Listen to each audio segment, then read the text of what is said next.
રાજકોટમાં ગઈકાલે અંબિકા ટાઉનશીપમાં આવેલ શ્રીનાથજી સોસાયટીમાં દેશી દારૂનો વેપાર કરતાને ત્યાં જનતા રેડ કરવામાં આવી હતી।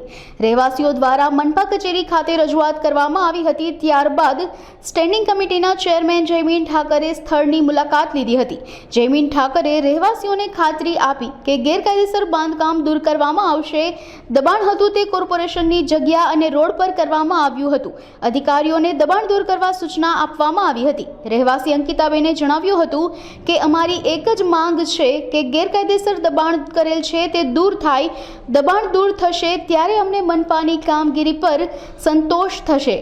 એમ કે છે કે આ બધું હટાઈ દેશો અમારે એ જ માંગ છે કે આ બધું હટી જાય અને જે ગેરકાયદેસર ધંધા થાય છે એ ખાસ કરીને બંધ થઈ જાય અને જે અમારા ગેટ નીકળે છે એની જગ્યાથી અમને આવવા જવાનો રસ્તો મળી જાય। બસ એ જ અમારી માંગ છે અત્યારે તો। હા, અમને અત્યારે ખૂબ સંતોષ લાગે છે કે જ્યારે પડી જશે ત્યારે અંદરથી બહુ અમને આનંદ આવશે। અત્યારે તો ચેરમેન આવીને કહી ગયા છે કે અમે બધે પગલાં લેશું, બરાબર છે। 15 દિવસની રાહ જોઈએ છીએ અમે શું થાય છે। ગઈકાલે મેં પ્રિન્ટ અને ઇલેક્ટ્રોનિક મીડિયાના માધ્યમથી મને જાણવા મળ્યું કે રાજકોટ મ્યુનિસિપલ કોર્પોરેશનની જગ્યાની અંદર એન્ક્રોચમેન્ટ થયેલું છે અને ઘણા વર્ષોથી એન્ક્રોચમેન્ટ છે અને લોકો હેરાન પરેશાન થઈ રહ્યા છે।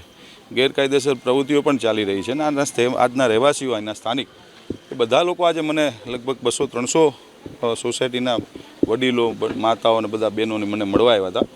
એટલે તાત્કાલિક મેં લોકોને ખાતરી આપી કે હું પોતે જ આજે સ્થળ ઉપર આવું છું। એટલે મેં કોર્પોરેશનમાંથી સીધા અમે સ્થળ ઉપર મારી અધિકારીની ટીમને લઈને આવ્યા છીએ અને સ્થળ ઉપર જોતાં જ અમને ખબર પડી, નકશા અમે કોર્પોરેશનના જોયા તો કોર્પોરેશનના પ્લોટમાં એન્ક્રોચમેન્ટ છે, દબાણ છે અને રોડ ઉપર દબાણ છે। વહેલામાં વહેલી તકે આ લોકો જે રહે છે એમને પણ નોટિસ દ્વારા અમે જાણ કરીશું અને એ જો એ નહીં ખાલી કરે તો પછી ન છૂટકે અમારે ડિમોલેશન કરીને રોડ ખુલ્લો કરી નાખશું। નહીં થાય કોર્પોરેશન એનો પ્લોટ લઈ લેશે અને કોઈ પણ જાતના એન્ક્રોચમેન્ટ અમે નહીં કરવા દઈએ, એની જવાબદારી મારી।